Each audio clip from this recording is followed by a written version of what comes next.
Hey, good morning. How'd you sleep? I slept okay. I did have another strange dream. A little less CSI this time. And I don't remember all of it. I just remember that I was part of a group and we were celebrating something. And I know there was a Hawaiian theme. And I don't know if we were making play or uh, I don't remember. I just remember that my hands were full. And I was walking through this house and I didn't know anybody, and I couldn't find my group. Then I woke up. I'm sure there was more to the dream than that because it seemed to last for a little while, but that's what I can remember. Anyway, how are you? Thanks for joining me on my ride to work. I am noticing that even though I am being safe, both hands are on the wheel. Um, this phone holder may not be my permanent solution because the videos they're pretty bumpy, and it's also picking up, I guess, the air conditioner noise and some other things. But thank you for bearing with me. And for now, this system is what we've got. So I'm happy to be able to talk.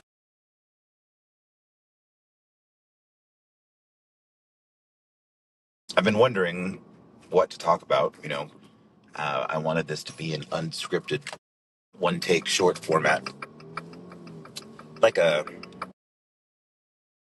video journal or vlog, like they initially started out as. Uh, and so I don't want to overthink it too much, but one of the things that I say a lot um, to people keeps coming forward in the back of my mind, so I thought maybe I would talk about that today. Uh, we have a tendency to underplay what we're going through in the initial stages of the healing process. So whether you are in a therapeutic relationship with a counselor or just talking to a friend or family member or somebody that you trust, we have a bad habit of taking our problem and saying, well, I guess it could be worse. At least I don't have cancer, or at least I'm not dying, or, you know, some other nonsensical comparison to what we're going through, which devalues our situation and how we appreciate our own emotion. And so, what I usually tell people is that we don't play the trauma Olympics here. It doesn't serve anybody in this situation any good for you to compare what you're going through to somebody else.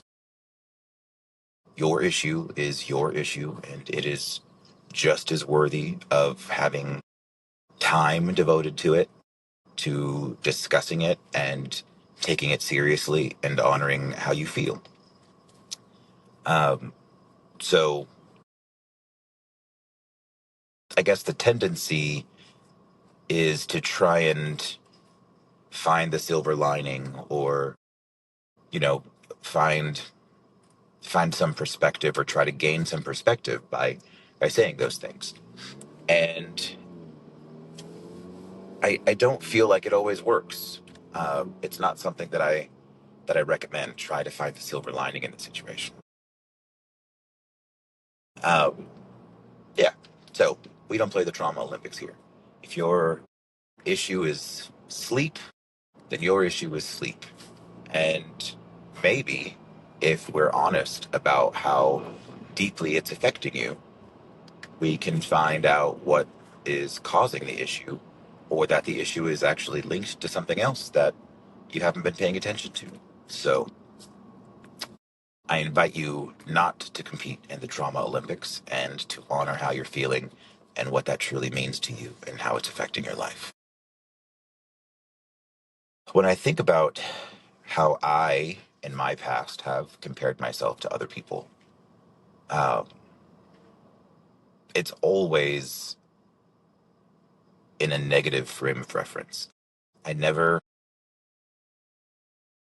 first, because I think it would make me a terrible person to count all the things that I have that other people don't have, or to say, I've got this thing and it's serious, but why can't I have this thing that's not so serious? Like that doesn't do anybody any good either. But when I think about how I have compared myself to other people, it's always in the negative.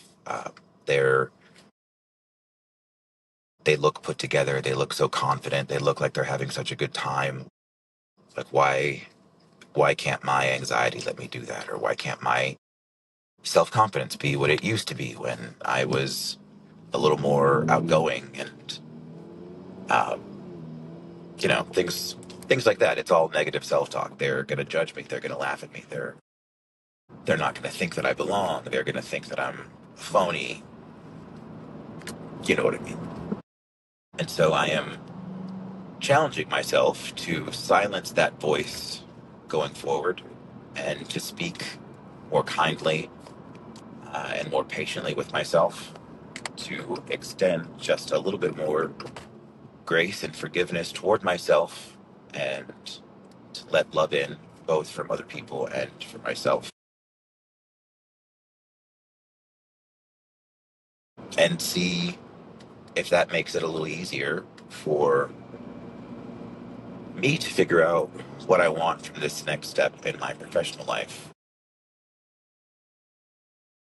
Yesterday or the day before, so I was talking to myself and saying that I'm blessed to be surrounded by men who support me uh, at work and want to know what my vision for the future is, what my passion is, where I'm drawn.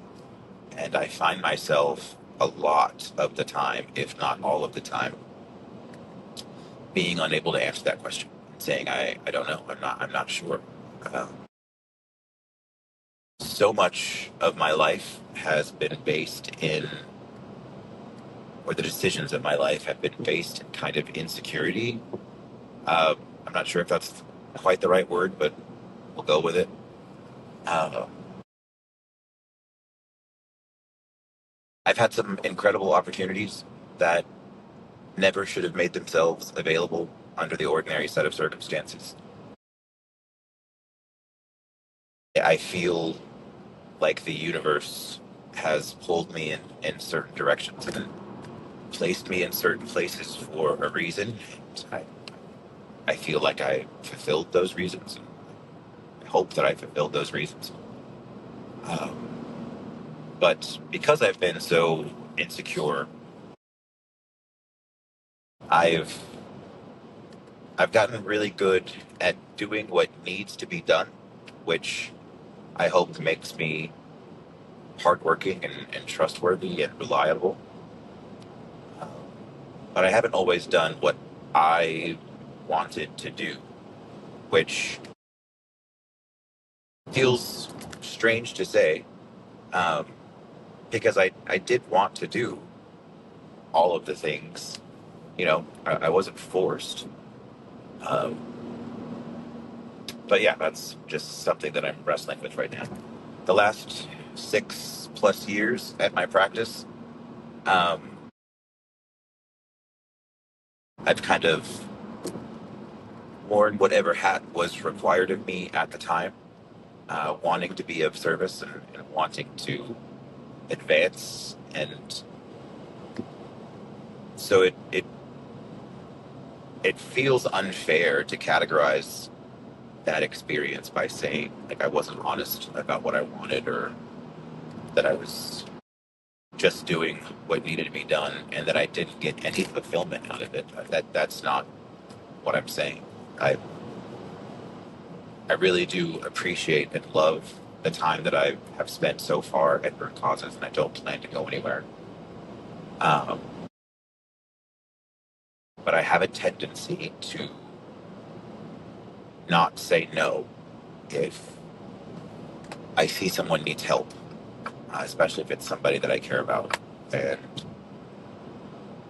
not always protect my interests, or my energy, or my mental health. So, yeah, I guess What I'm trying to say is I just want to sort through all of these feelings to figure out what's there.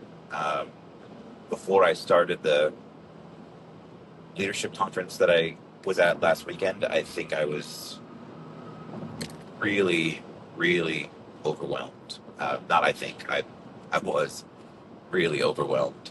And that was coming out as resentment and anger toward my workplace, which was unfair to them. And so I need to apologize, and I will. Um, but my feelings about my future there were so intense. Uh, I was kind of beating myself up about it and going back and forth about how deeply unhappy I was. And those feelings come from somewhere, not all work. Uh, where they come from, I haven't entirely figured out yet, but it's feeling more and more like I can breathe at work, and starting to be able to recognize that I was, I don't know, projecting, I guess. Um, and that I also have to be careful with, because realizing that I've made a mistake, or let somebody down, or been impatient, or been cruel when I was trying to be funny, makes me feel like a terrible person. And it's very easy for me to go down that spiral and believe like it's unrecoverable, that they won't forgive me, and that I've permanently damaged a relationship. And then before you know it, I'm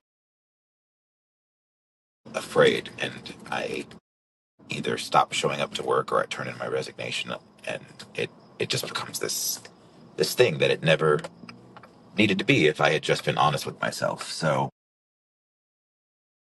I talked to my coach yesterday. We had a very brief one-on-one call about some things that I want to do before part two of the class, which is not this coming weekend, but the next. Uh, and apologizing to some people that I care about was at the top of the list.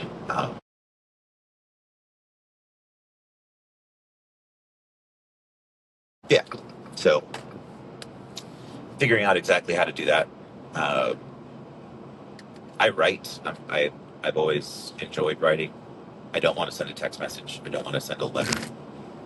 I need to have a moment where I can look people in the eye and say, I messed up. And I wasn't paying attention to how I was feeling. And if that led over into how I interacted with you, then I'm sorry. Other than that, it is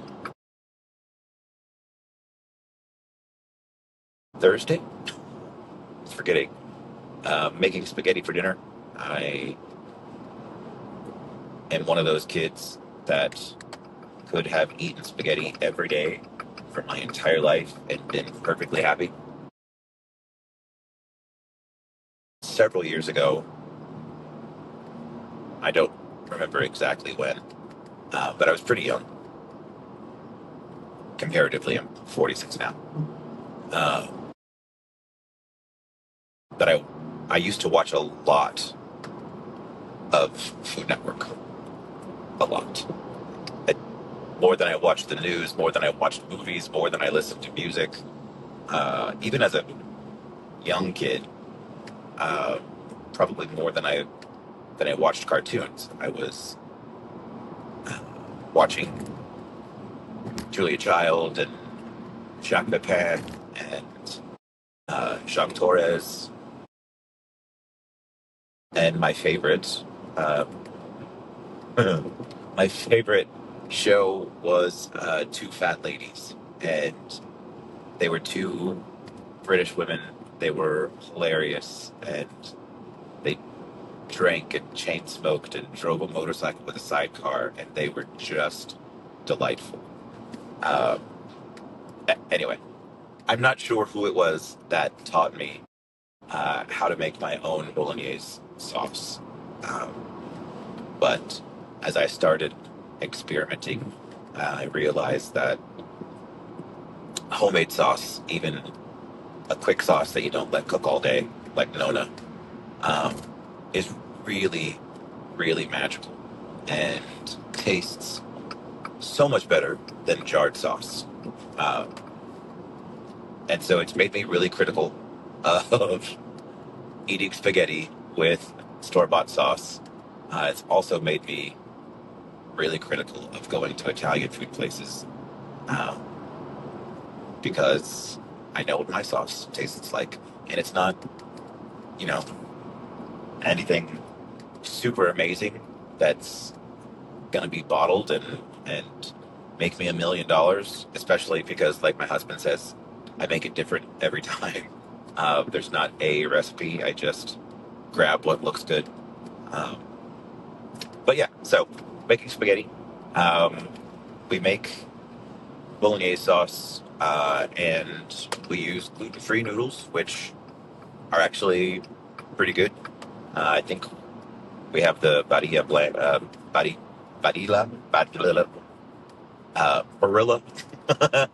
um, yeah, so that'll be fun. We're also, my husband is making pasta salad because I took some leftovers after a barbecue to the office, and a couple of my friends really, really liked his pasta salad, and apparently they've been thinking about it ever since. And so they asked me to ask him if he would please make them some. I'm actually off work tomorrow and Monday, since I am in my leadership conference for 2 weekends. I decided to sandwich that trip to the beach. It's supposed to rain Friday and Saturday, which is kind of a bummer, especially because we'll have the dogs, but it'll be a nice vacation away from anything, no matter what. I'll be with my husband and my dogs, and I think all of my brothers and sisters and the majority of their children are also going, so it's going to be a good time. And now I am about to pull into the office, so I guess we'll stop there for today. Um, I love you, and thank you for coming on this journey with me. I can't wait to see where this leads. Um, Hopefully to a place of healing and self acceptance and love and honesty, some fun and laughs together, together with myself. But yeah, so we'll stop as we always do with the Ho'oponopono. Take a deep breath and let it out.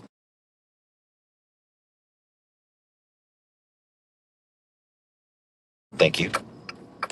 I love you. I forgive you. Please forgive me. All right. I'll talk to you tomorrow. Have a great day.